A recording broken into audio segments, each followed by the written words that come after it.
Com seu estranho sortilégio de mistérios e esperanças, o ano 2000 é uma etapa bailando nas minhas ambições de vida.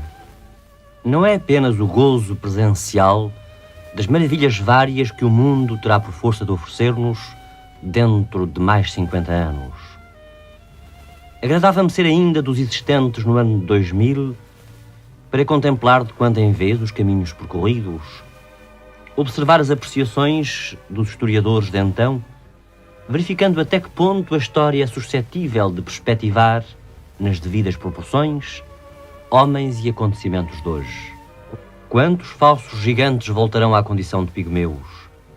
E quantos, de verdadeira e alta estatura mental, terão daqui a 50 anos comentadores ao nível do valor e da projeção da sua obra?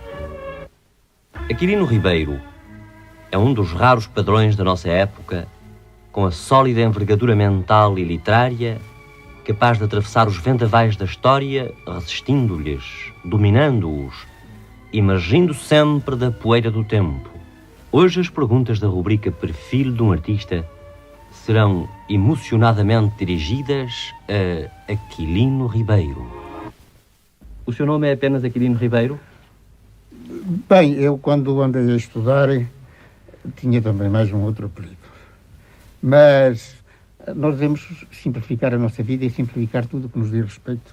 Parece que Os americanos até vão mais longe, põem só iniciais, não é? Bem, eu chamava-me Gomes também. Cortei o Gomes, atirei o Gomes fora. Não sei se sabe que o Galdino, a propósito de uma pessoa conhecida, escritor, que se chamava Francisco. Uhum. E passou-se a chamar Fran. Só cortou, atirou com o Cisco fora. Com o outro deu o cavaco. Costuma festejar o seu aniversário? Nunca, nunca. Nem quero saber que faço anos. Em todo caso, às vezes em minha casa lembram-se disso. E minha mulher apresenta um pudim com grande espanto meu, pergunto-lhe porquê. E umas velas para soprar ou não? Não, as velas é na Alemanha. Você sabe, eu sou casado 2 vezes. A minha primeira mulher era alemã e que tinha sempre o cuidado de acender as velas para os rapazes. Para ver se realmente todos tinham fôlego ainda, correspondente à sua idade. Importa-se dizer a data do seu nascimento? Absolutamente nenhum. Pode ocultar o ano? Não, senhor. Eu nasci em 1885. Foi um ano, 1885, foi o ano em que se casou o Camilo, se não estou em erro. Aí está o Camilo, presente. De onde é natural? Bem, eu nasci perto do Távora, no concelho de Sernancelho, uma aldeolazita, pacata, pobre, em que havia um convento noutros tempos, como em todas as aldeias que eram...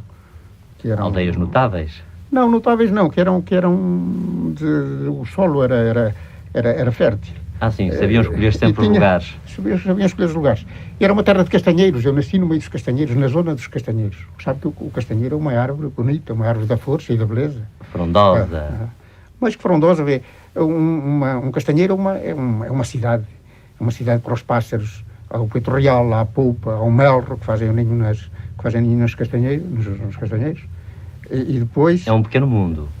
Absolutamente. É um perfeito mundo.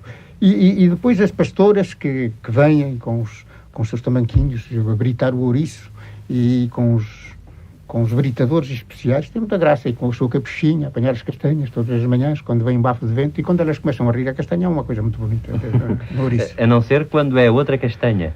Aquela castanha que nós dizemos simbolicamente. Não é tão bonita. Também jogam. Lá os camponeses são levados da breca, deixa estar aqui. Perde-se muitas vezes em recordações de infância. Bem, sim. Sim, eu pergunto-me se todos nós nos perdemos. O homem que vive muito dentro de si. Tem vida interior. E o homem como eu e tal, portanto, tem uma vida bastante... a sua vida interior é uma feira. Uma feira e uma floresta. E esta floresta, as árvores nasceram, como todas as árvores, que nasceram pequeninas. Mas neste caso domina a sua própria floresta. Sim. Por lá andamos, por lá nos perdemos. Sempre, não é agradável todo. Agrada-lhe a ideia de saber que o seu nome está indissoluvelmente ligado à história da literatura portuguesa e que a sua obra se projeta largamente para além da sua própria vida? Não sei nada disso. Tudo o que nós fazemos hoje é um mistério. Nós não sabemos o que espera, qual é o destino de um escritor português, de um escritor de uma forma geral. De hoje. Porque eu estou convencido que nós estamos numa viragem do mundo. As formas de arte estão-se a transformar. A literatura de hoje não será a literatura da amanhã, com certeza. E resta saber, nós nunca podemos ter uma confiança, nunca podemos jogar sobre a nossa própria carta. Eu creio que nem o próprio Salomão jogava sobre si próprio. A sua infância foi propícia à sua tendência literária ou, por contrário, resulta de uma reação contra o ambiente em que viveu os seus primeiros anos? Bem, eu fui sempre rebelde, mais ou menos. Uma rebeldia barata. Jogador de razão. Sim, talvez. A infância do rapaz que viveu na aldeia, que nasceu na aldeia. Portanto, jogando a bofetada com os outros e a pedrada. A tal castanha. A tal castanha. e todas essas... Mas quer dizer, tudo isso cimentou a sua personalidade? Sim, eu creio que estive a lucrar com isso, com essa liberdade, um pouco bravia, um pouco feita do contacto com a natureza. Com a natureza, com o homem, mesmo até com o próprio... Com a vida em todas as suas formas. E, no tempo dos pássaros, andando, correndo, tirando os ninhos, que é uma barbaridade. Depois, logo comecei a ter uma certa idade à caça e a cavalo. Eu montava a cavalo num cavalo sem... Essa tendência, essa curiosidade pelos ninhos não será já uma curiosidade pelo próprio mistério da vida? Talvez. A vida apaixonou-me sobre todas as formas. Sobretudo essas formas insignificantes que não me chamavam a atenção dos outros. Essas é que me preocupavam sempre. Um formigueiro, um ninho de um passarinho pequenino que há chamado foleixa, que está com os olhinhos a olhar para nós quando está de cima do ninho. É a primeira vez que ouço o nome. Foleixa é... Algumas das recordações de infância vieram a servir a sua obra literária? Sim, eu já escrevi 2 livros sobre a minha infância, não, mas sobre o que eu imagino ser a infância de um rapazinho colocado nas minhas condições, com pequenas variantes, evidentemente. Parece-lhe que as andanças por terras estranhas tiveram larga influência na sua obra? Certamente. Andou muito por França, muito pela Alemanha? Sim, bastante pela França e Alemanha. Isto serviu-me de aferidor do meu trabalho e do que eu faço. Por um lado, me deu confiança para umas certas coisas, para outro chamou-me a uma realidade. Chamou-me a uma realidade e à necessidade de me melhorar. Com que idade chegou à França? Cheguei à França foi em 1907, 1908. Portanto, muito novo. Foi em 1908, eu tinha 20... Eu nasci em 1985, portanto são 26 anos, ou 27, ou 25. Sim, por aí. Ou menos ainda. Sentia-se estrangeiro em Paris ou considerava essa cidade capital e pátria dos intelectuais de todos os países? Bem, de princípio, tive de me aclimatar, mas depois era a cidade ideal para todo homem que tenha um bocado de curiosidade e de instintos. E continua a ser. É a cidade em que eu gostaria de viver? Sim, mesmo de viver, digamos, sim. Lá vive-se uma vida independente. O homem não se perde lá como aqui. Parece que, todavia, Paris é um deserto para o estrangeiro, não é? Sim. E todavia o homem anda absolutamente à vontade em Paris. E não há outra coisa que eu adoro em Paris, é que um homem tem um ideal qualquer, tem uma necessidade, satisfaz-la sempre. É uma cidade estupenda. Tem sempre um companheiro que o compreenda? Não é um companheiro. A gente encontra, por exemplo, tem uma necessidade qualquer. Precisa de um quadro, precisa de um objeto, precisa de uma futilidade. Encontra sempre, ou num armazém, ou numa casa de bric-a-brac. Em suma, eu nunca fui verdadeiramente infeliz em Paris. Eu tenho sido infeliz em muitas partes, até mesmo aqui em Lisboa, até na minha aldeia. Em Paris nunca fui infeliz. Porque então, parece-me que se fosse um dia infeliz, no dia seguinte era feliz. Encontrava logo uma compensação. Bem, também é a idade, é uma questão da idade. Era os meus 25 anos, a minha mocidade. O que é que sentiu quando pela primeira vez o trataram de mestre? Não senti coisa nenhuma, acho que é absurdo. Acho que o mestre devemos reservar essa palavra para os sapateiros. Mas não há dúvida nenhuma que hoje diz sempre mestre aqui. Bem, isto é uma homenagem que eu não mereço, mas eu sinto-me sempre confundido com essas coisas, com essas homenagens. E não as peço e não as solicito. Não. A sua vida material foi sempre assegurada pela literatura ou teve outras profissões? Não, nunca tive outras profissões. Eu já fui por outra, estou a mentir. Eu fui funcionário já do Estado. Eu fui conservador da Biblioteca Nacional. E saí depois, saí com a Revolução de Fevereiro. Mas meu pai sempre me deixou uns benzitos ao lar. Não muito grandes, em suma, sempre davam para a merenda de um dia ou do outro. E trabalhei sempre bastante, sabe? Eu hoje tenho uma obra bastante vasta que me vai... Era exatamente o que lhe queria perguntar. Que lhe parece o facto de ser dos raros escritores em Portugal que pode orgulhar-se de viver de ser escritor? Eu não percebia. Que lhe parece este facto de ser dos raros escritores em Portugal? Bem, eu acho que sim, que em Portugal isto está-se... É uma terra que tem 7 milhões. Desses 7 milhões deve haver 4, 5 mil leitores, não é verdade? Capaz de nos ajudar a executar uma obra, não é verdade? Eu tenho, de resto, alguns trabalhos, como a Via Sinuosa e o Romances da Raposa, que estão muito para lá para os 20 mil, para aí. Então, pois é, mas nem todos os escritores se podem orgulhar disso. Bem, isto também pode ser uma questão de sorte, uma questão de... Eu nunca fiz assim uma propaganda desenfreada e desonesta. Eu nunca me fiz elogios a mim próprio. Mas, sim, o público não é tão... O público, como é que eu devo dizer? Não é tão ingrato como se imagina. O público, quando se tem respeito por ele e pelas suas convicções e não se engana, ele corresponde-nos. Também é dos que perfilham a opinião de que o século XIX foi mais brilhante do ponto de vista literário do que está sendo a época atual? Talvez. O século XIX não tinha estes admiráveis meios de comunicação, como seja o avião, como seja o automóvel rápido, que nos distraem o indivíduo. E o homem vivia mais sobre si no século XIX. O século XIX era um século de maior pacatez, de maior interioridade. Deve ser esse o termo. De forma que todas as formas de arte e de beleza, na verdade, se aprazem mais nessa atmosfera do que neste. Quando aborda temas históricos, subordina-se à verdade dos factos ou interpreta à sua maneira, filtrando os acontecimentos na posição de comentador, distanciado no tempo e no espaço? Bem, eu, de uma maneira geral, nunca falsifico a realidade histórica. Posso dar-lhe um bocadinho de água tinta, mas nunca falsifico a verdade. Eu considero que é uma indignidade, mesmo eu agora escrevi um livro sobre Camilo, chamado O Romance de Camilo, nunca alterei a verdade. Pode haver um bocadinho de como lhe acabo de dizer, de cor apenas, mas nunca me permiti alterar um ato no seu dimensional, digamos. Ou então põe hipóteses quando não tem certezas. Sim. A hipótese é sempre admissível, pois evidentemente nós muitas vezes jogamos com a conjectura. Claro. Está certo. Parece-lhe que os intelectuais têm influído na espantosa evolução do mundo? Eu acho que são os primeiros, os intelectuais, vistos na sua generalidade. São a vanguarda. Porque o intelectual não é apenas o homem de letras. O intelectual é o homem, o sábio, o matemático, o médico. Claro. Não é verdade? Certeza. Bem, eu acho que eles é que têm feito o mundo. Mas têm feito o mundo bem, o mundo bom e o mundo mau. Com certeza, porque com as duas faces. Os sábios agora têm feito, evidentemente, eles se arrependeram-se de que fizeram Mais tarde. a obra, toda esta desintegração atómica.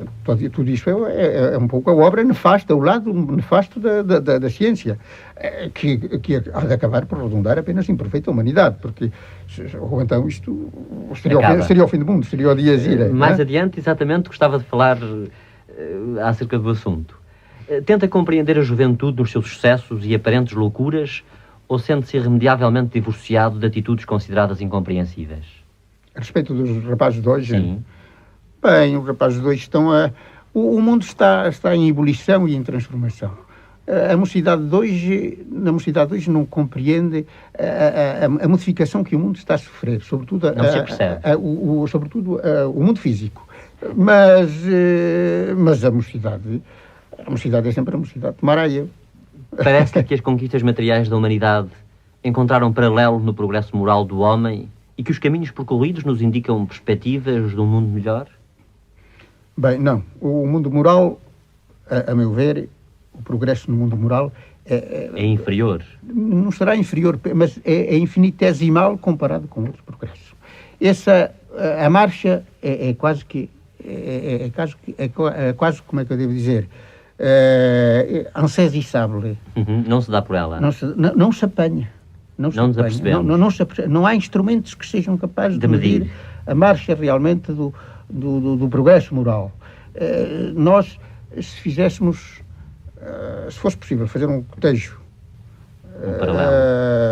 um paralelo absolutamente matemático e objetivo entre o homem do tempo de Péricles e o do homem de hoje, nós perguntávamos em que é que nós nos melhoramos. Creio que moralmente isso que nós chamamos simpatia humana, bondade, doçura, afabilidade, simpatia, ternura, fraternidade, enfim. Tudo isso deve ter avançado em teoria apenas, porque hoje não há a igualdade das classes, nós hoje não admitimos, mas o homem por dentro, o homem interior, o homem dentro desses quadros continua a ser o mesmo. Realmente é assim. Muitos homens consideram a guerra um mal indispensável como mola propulsora do progresso. Qual é a sua opinião? Eu acho que isso é uma barbaridade. Acho que é um pensamento absolutamente paradoxal. Houve o Sorel que considerou a guerra como necessária, como uma fonte de progresso, e é possível que seja uma fonte de progresso. É possível que seja um instrumento de progresso, que não vale a pena realmente irmos para esse lado. Por outra, porque com a febre, os homens de vencer o seu semelhante têm feito descobertas absolutamente estupendas, mas que eles fariam talvez levados por outros estímulos. Sem ser a guerra. Sem ser a guerra. O estímulo porque é que se não há de criar o estímulo do que eu faço em matéria de bondade ou em matéria de beleza, ser igual ou superior, criar a emulação nesse setor, não é? Parece-lhe que os fantásticos meios de comunicação e fácil acesso às fontes de informação tornam mais ou menos difícil a condução política dos povos? É que hoje realmente os estadistas não podem ocultar certas coisas dos povos. Há um fácil acesso. Parece-lhe, portanto, que a condução política dos povos é mais difícil para os governantes? Bem, eles têm sempre, se por acaso lhe falham os meios, readquirirão outros, que os compensam realmente de determinados prejuízos que se deram quanto a manterem esse hermetismo, se por acaso dentro de fronteiras isso lhe é necessário. Eu creio que nós marchamos para um nivelamento absolutamente fatal. Agora vamos ter a Europa, os 6 países unidos por tratados de comércio e de economia, e depois vão vir simultaneamente acordos de natureza cultural, e isso há de invadir os outros países, porque os outros países não poderão resistir à parte desses outros. Tem retardado a publicação de trabalhos seus, esperando a oportunidade mais conveniente? Bem, algumas coisitas, mas sem ser de grande relevo. Em todo caso, tenho algumas páginas reservadas, como toda a gente. Compreende ou repudia os sacrifícios que hoje, por toda a parte, se exigem do indivíduo em favor da coletividade? O sacrifício do indivíduo em favor da coletividade quer dizer o indivíduo sente-se cada vez mais limitado nos seus direitos. A coletividade começa a sobrepor-se-lhe. Bem, isso implica o quê? Implica a existência do indivíduo no país socialista, não? Ou no país, ou na sociedade... Na sociedade contemporânea vulgar. Na sociedade contemporânea de hoje. Bem, o indivíduo, naturalmente, o indivíduo nunca cede os seus direitos à coletividade. De forma nenhuma. Mas é obrigado pela própria natureza dos fatos. E tem de ceder. Imagino que era essa a pergunta que pretendia. Eu queria exatamente saber se repudiava totalmente ou se aceitava esses sacrifícios. Francamente... Aceita com relutância? Não é aceito com relutância. É que não vejo que o problema esteja posto com... Como é que eu devo dizer? Com lógica psicológica. Quer dizer, o indivíduo despoja-se das suas regalias em proveito da sociedade porque é obrigado a despojar-se, porque o fato mesmo de ser indivíduo, de ser ele, mantém-o na sua torre e dentro dos seus coisas, dentro do seu egoísmo. O egoísmo move o mundo. O meu umbigo é o umbigo do universo. Evidentemente, é lamentável que assim seja, mas eu considero que o indivíduo se sobrepõe a tudo, e quando se não sobrepõe é porque o obrigam a ceder. Há uma força superior. Uma força superior, evidentemente, é a força a força centrífuga de todas que se exerce sobre o indivíduo e que o obriga... E que ele não pode aliar-se. É que não pode aliar-se.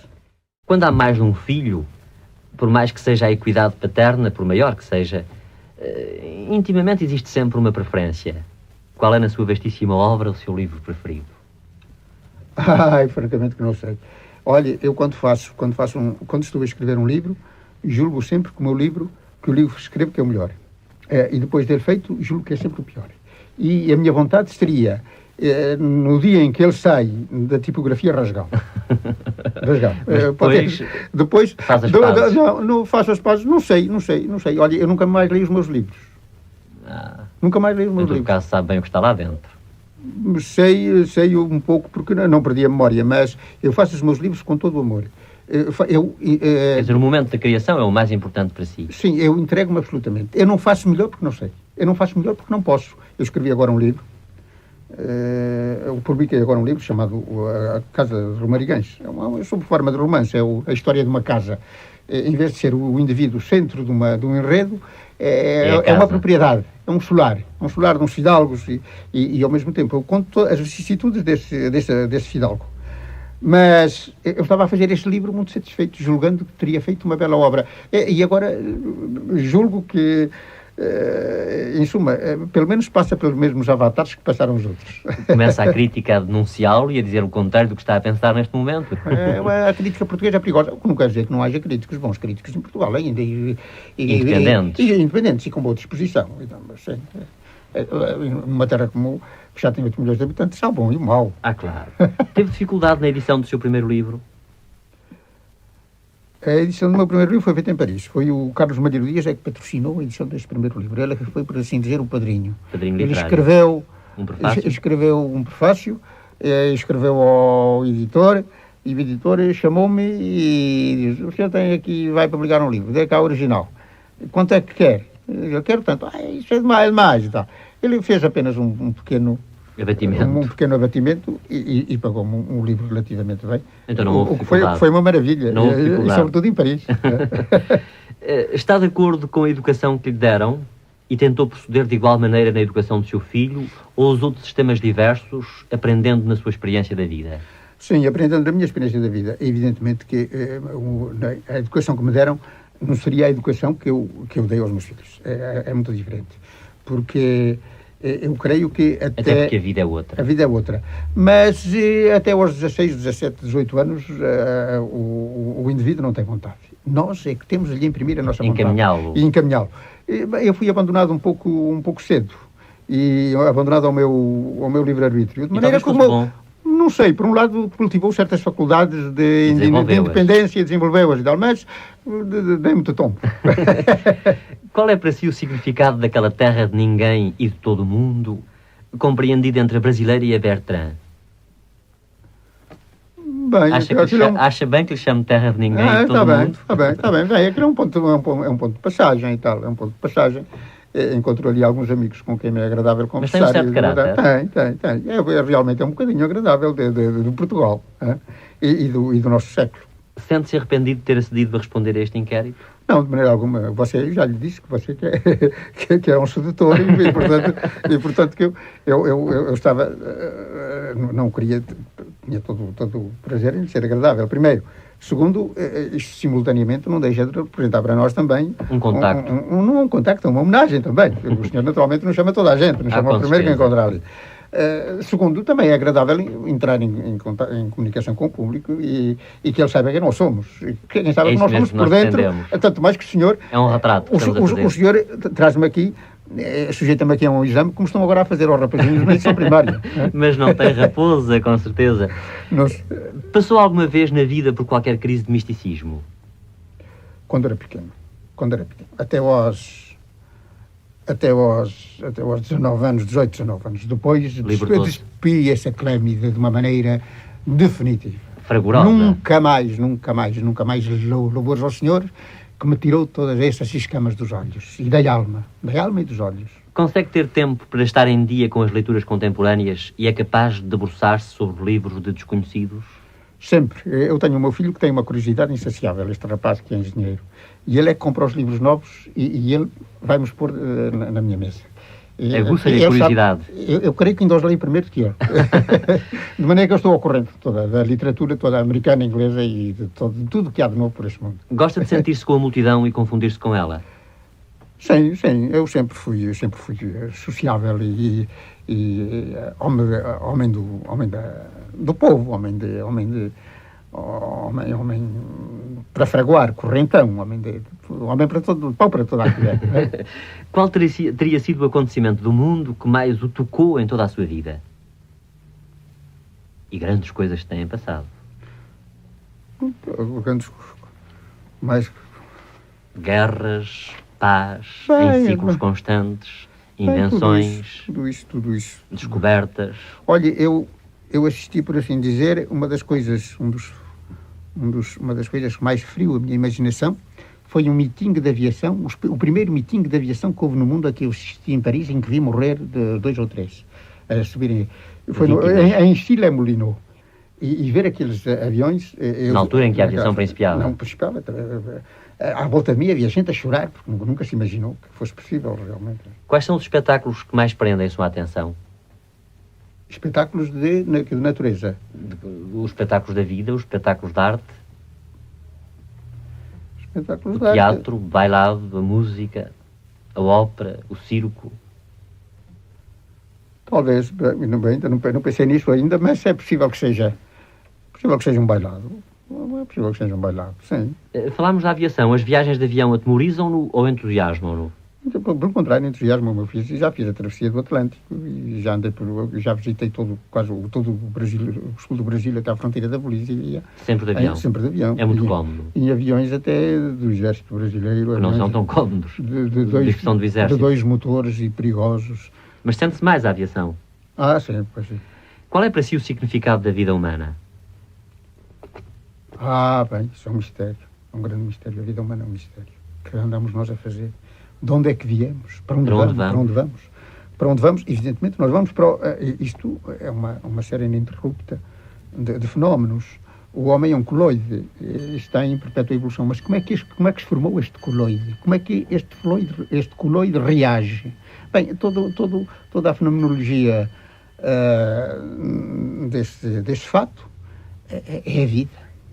É a vida. Com os seus mistérios. Se nós pudéssemos controlar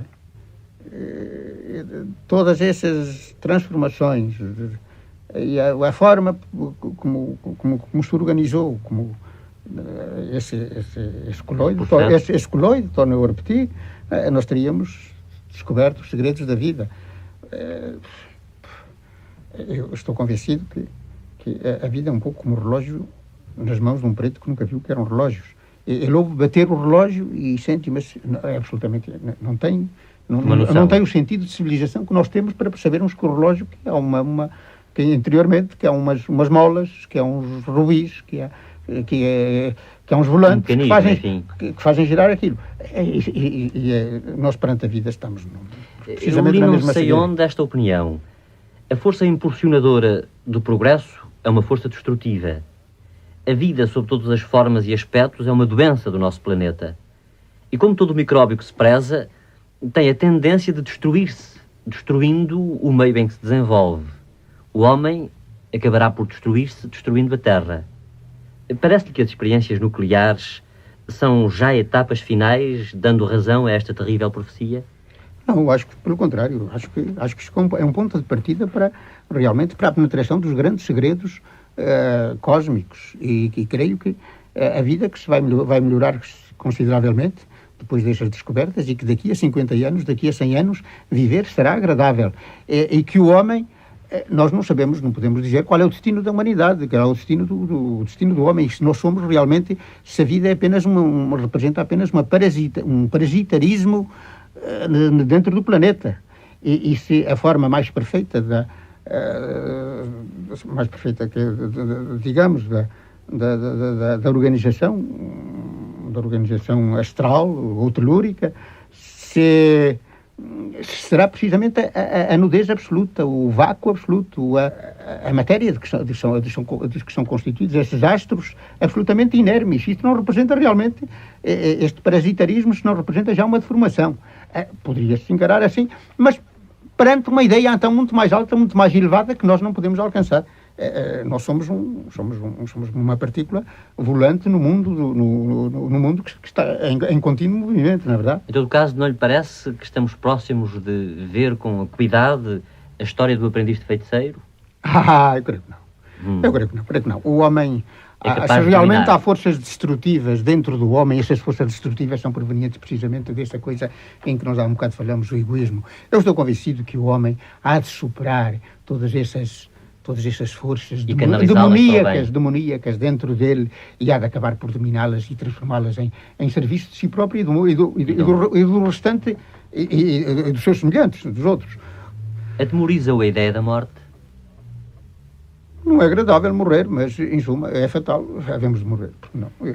Festejamos o aparecimento de uma obra sua, hoje, exatamente. É verdade. Tem alguma obra em preparação? Visto que não Bem, para... tenho o Camilo a sair e tenho uma outra a completar. Que há de sair agora daqui a 2 meses também. Eu sou como os sapateiros. Tiro uns sapatos e meto outros. Entram outros na forma. É Já alguma vez tentou saber se o público dos seus leitores é mais numeroso entre os homens ou entre as mulheres? Bem, eu nunca averiguei e nunca tentei fazer realmente um inquérito deste género. Uma estatística dessa natureza. Mas recordo-me que alguém me disse que eu era cruel com as mulheres. Eu não sou cruel com as mulheres. A mulher é um bicho complexo, precisamente porque é mais fraco do que nós e que esteve numa sujeição maior do que nós relativamente ao homem. A mulher era considerada como escrava até ainda não há muitos séculos, na verdade, era uma escrava do homem. Mas a minha crueldade era apenas o amor que eu lhes tinha. É uma grande razão da existência, afinal. É verdade. Qual foi a razão que o levou a escrever o Romance de Camilo, essa obra monumental que tem provocado tanta discussão? Bem, a obra de o Camilo é uma figura deformada, ele próprio se deformou. O Camilo recorda-me um pouco o gato velho que, para enganar os ratos, se enfarinhava. O Camilo começou por se enfarinhar, deformar a sua natureza toda. O Camilo foi um homem infeliz, realmente, em toda a linha. Mas a grande infelicidade do Camilo, a grande desgraça do Camilo, foi as mulheres não gostarem dele. As mulheres não gostavam do Camilo. Deu o que hoje chamamos um complexo? Deu um complexo tremendo e toda a obra dele. Agora dir-me, mas as figuras dele estão todas certas. Realmente, ele tinha um sentido de compreensão que de uma ou duas, 3 mulheres que amou, ele tirou todas as outras e estão todas certas.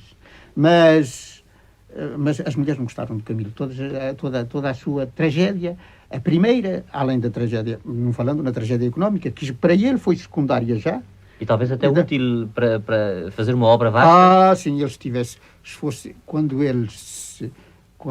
o filho dele, Nuno, casou com uma herdeira rica, por malas artes do próprio Camilo, que ajudou a raptar, o Camilo nesses anos não produziu coisa nenhuma, porque ajudou a comer a fortuna do Portanto, estava satisfeito economicamente e não trabalhava. É verdade.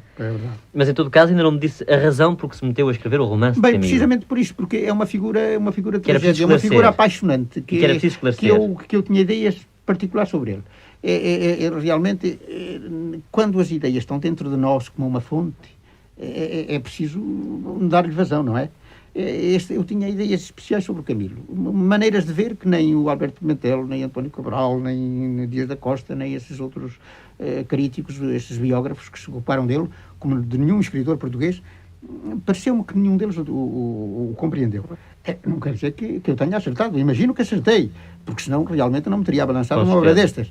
Mas, seja como for, foi realmente essa necessidade de dizer, não, tudo isto está errado, o edifício está mal construído. Nós temos, e comecei pelo princípio, é a razão porque eu realmente... Eu próprio beneficiei, porque troquei muitas impressões com o mestre Aquilino quando tive de realizar a minha interpretação do papel de Camilo. E muito bem. Como escritor, quer aproveitar este momento para dirigir uma curta mensagem a quantos escutam? Eu acho que uma mensagem aos nossos camaradas portugueses é dizer que, evidentemente, nós temos de amar a verdade e batermos-nos pela verdade e pelo progresso, pelo que está... A humanidade é como uma prova como uma gravura, não é verdade? Que está numa máquina. É preciso uma série de provas. Nós estamos a melhorar. Nós somos as provas, ainda não somos o exemplar definitivo. Mas estou convencido, creio que a nossa obrigação, a obrigação de todos os escritores, é realmente interessarem-se pelos grandes problemas do mundo e da melhoria do homem e de todos os homens em geral. Pobres e ricos. Com certeza. Realmente não criando não criando a miséria dos ricos para fazer os pobres ricos, mas levando os pobres de maneira a que eles que a condição de viver não seja para eles um castigo. Se fosse locutor deste programa, havia ainda alguma pergunta que gostasse de fazer ao Aquilino Ribeiro? Não, o senhor já me fez perguntas, eu já terei sido indiscreto e ao mesmo tempo inconveniente e até absurdo. Não é possível.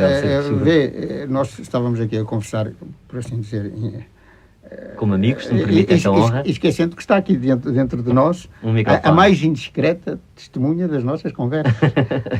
Mas o senhor fez as suas perguntas muito bem e com muita consciência e concisão.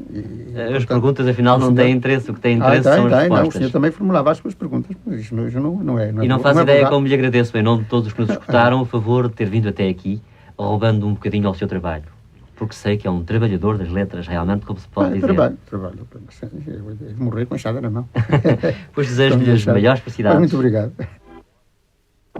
Embora de improviso, ignorando totalmente quanto íamos perguntar-lhe, Aquilino Ribeiro, nas respostas à nossa entrevista, teve o vigor e a virilidade do seu estilo inconfundível. Em vez de atitudes de prudência premeditada, Aquilino Ribeiro ofereceu-nos corajosa espontaneidade. Em vez de as contornar, Aquilino Ribeiro galgou as dificuldades, vencendo-as com o brilho da sua inteligência. Sem desconhecer nem enjeitar as tremendas responsabilidades que envolvem o intelectual da nossa época, Aquilino Ribeiro revelou-se familiarizado com os trágicos problemas da vida atual, comungando nas dúvidas e esperanças da humanidade. No jeito de uma conversa como o perfil de um artista, ninguém esperará primores de forma ou de estilo.